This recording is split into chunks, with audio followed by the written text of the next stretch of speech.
everyone. Today we're going to be talking about dividing polynomials. So first, to recall, back at elementary school, if you remember long division, we were going to go through a long division problem with dividing 740 by 21. And we're going to relate that to dividing polynomials. So let's say we want to divide 740 by 21. So we want to do a long division problem. And so if you recall, to do this, I would first see how many times 21 can go into 74. Well, I know that 21 can go in 74 3 times. So I'd put a 3 up there. And then if I do 21 times 3, I'd get 63. So I'd put 63 below 74. And then I would subtract it. So 74 minus 63, I get 11. And then from here, remember that we would bring down the 0. And then I'd go through that whole process again. So I'd say, okay, how many times can 21 go into 110? Well, it can go in 5 times. And so when I multiply 5 times 21, I get 105. Subtract, and I end up with a remainder of 5. And another way I then could rewrite this would be that 740 divided by 21 is equal to 35 plus 5 over 21. So we can actually apply the same concept to polynomials. So let's say I want to divide polynomials. We can divide a polynomial by a polynomial f of x by polynomial d of x to get the polynomial quotient q of x and polynomial remainder r of x. So what does that all mean? That just means that f of x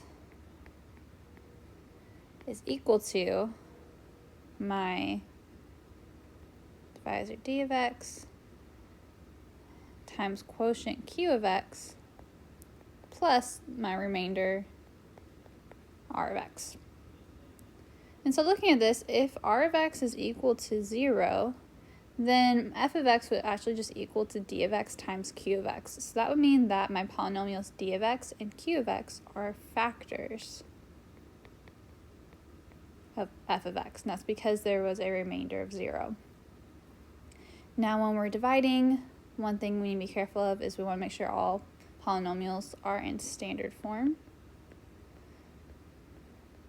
And the process stops when the remainder r of x is less than the degree of the divisor d of x. And so just to recall on some of that vocabulary for looking at the same example, 740 divided by 21, 35, remainder 5. That 21 is your divisor. 35 is our quotient.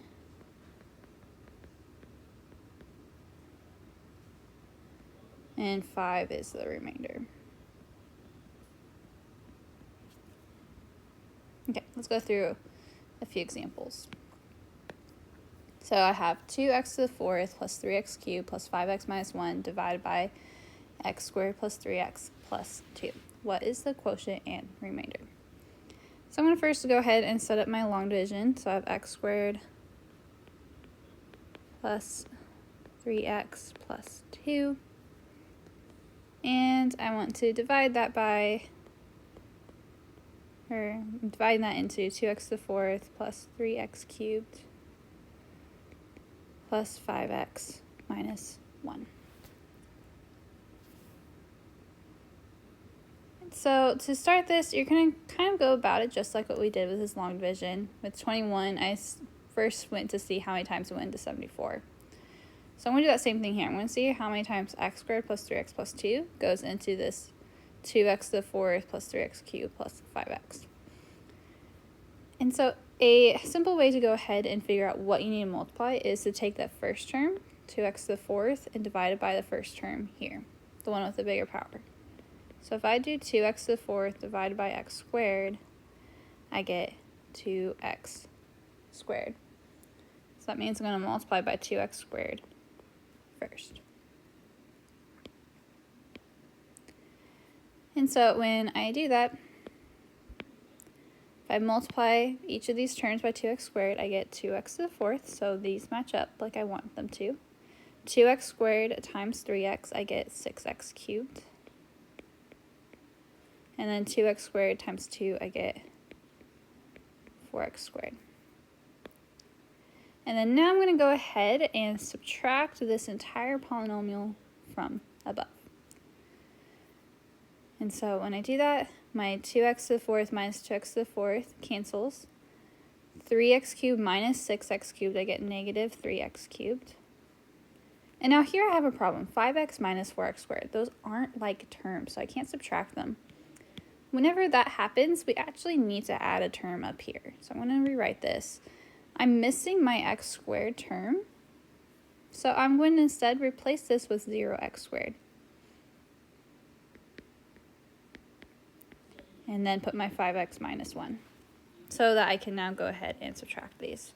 So 0x squared minus 4x squared, I get negative 4x squared. And now, just like what we did above, we brought down the 0 to make a 110. I'm going to do the same thing here. I'm going to bring down my 5x.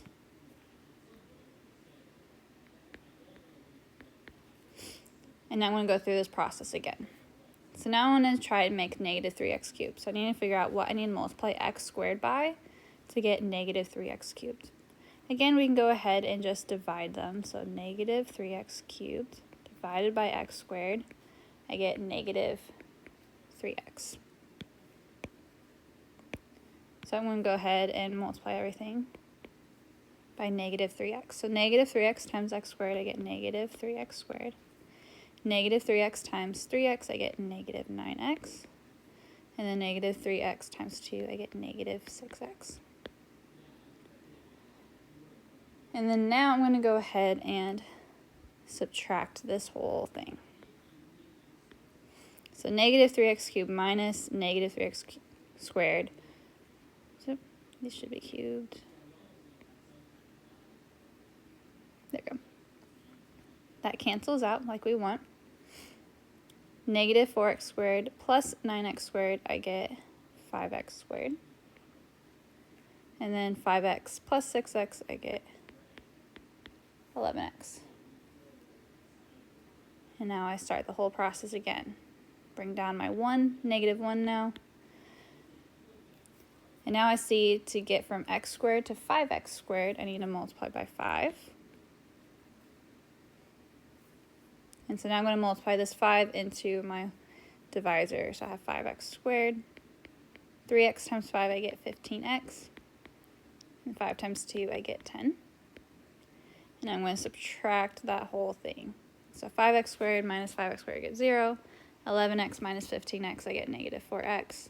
Negative 1 minus 10, I get negative 11.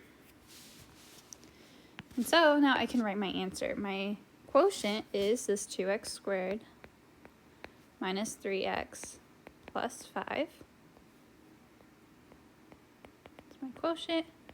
And then I just need to add my remainder. And so my remainder is negative 4x minus 11 over, I put my divisor here. So x squared plus 3x plus 2.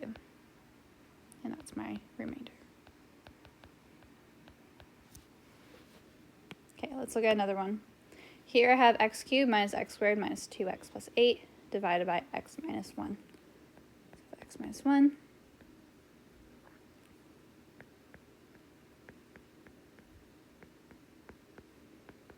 So looking at this, I don't have any missing terms. I go from x cubed, x squared, x, and then 8. So I don't need to add any 0 term here. So I can go straight to going ahead and dividing these. So first I want to see how I can get x to become x squared. Well, x cubed divided by x, I get x squared. So I'm going to multiply first by x squared. So when I multiply x squared times x, I get x cubed. X squared times negative 1, I get negative x squared. And then I'm going to subtract that whole thing. So x cubed minus x cubed, I get 0. Negative x squared plus x squared, I also get 0. So I end up with a 0x squared here. And then I'm going to bring down my minus 2x. Well, to get from x to 0x squared, I just need to multiply by 0. So I'm going to have 0x here. And so I get 0x squared minus 0x. And when I do that, I get negative 2x. And then lastly, I'm going to bring down my plus 8. So negative 2x divided by x, I get negative 2. So I need to multiply by negative 2. Negative 2 times x, I get negative 2x. Negative 2 times negative 1, I get plus 2. And then I'm going to subtract that whole thing. So negative 2x plus 2x, I get 0. 8 minus 2, I get 6. So my answer here is x squared plus 0x minus 2 plus my remainder, which is 6 over what I'm dividing by, which is x minus 1. You don't really need to have that 0 term, so you could rewrite this as x squared minus 2 plus 6 over x minus 1. Okay, let's look at one more.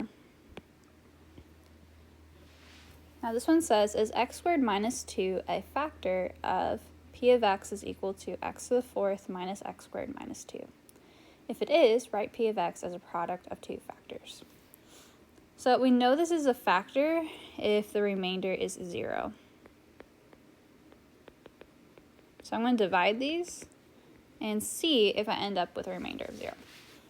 So I have x squared minus 2. I see I'm missing a lot of terms in there, so I can rewrite this as being x squared plus 0x minus 2. And then same with this p of x. This is going to be x to the fourth plus 0x cubed minus x squared plus 0x minus 2. So again, whenever you're missing that term, just go ahead and put a 0 in front, and it ends up equaling the same thing. Okay, now I'm going to go ahead and divide it. So to get from x squared to x to the fourth, I need to multiply by x squared. And so when I multiply that in, I have x to the fourth plus 0x cubed minus 2x squared. And then I'm going to go ahead and subtract that whole thing. So x to the fourth minus x to the fourth is 0.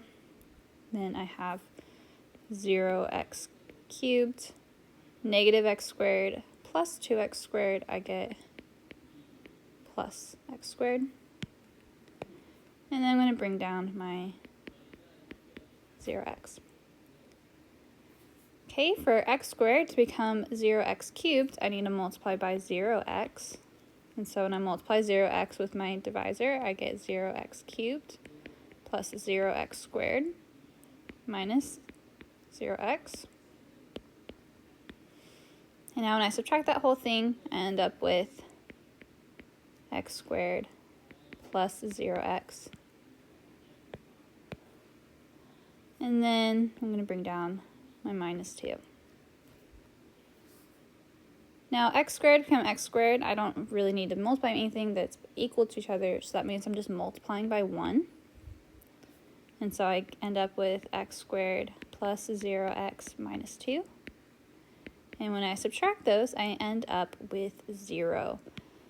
And so since I end up with a remainder of 0, that means that this is factors. So the answer here is yes. And so to rewrite p of x as a product of these two factors, I can say that p of x is equal to my divisor, so x squared minus 2, times my quotient, which was x squared plus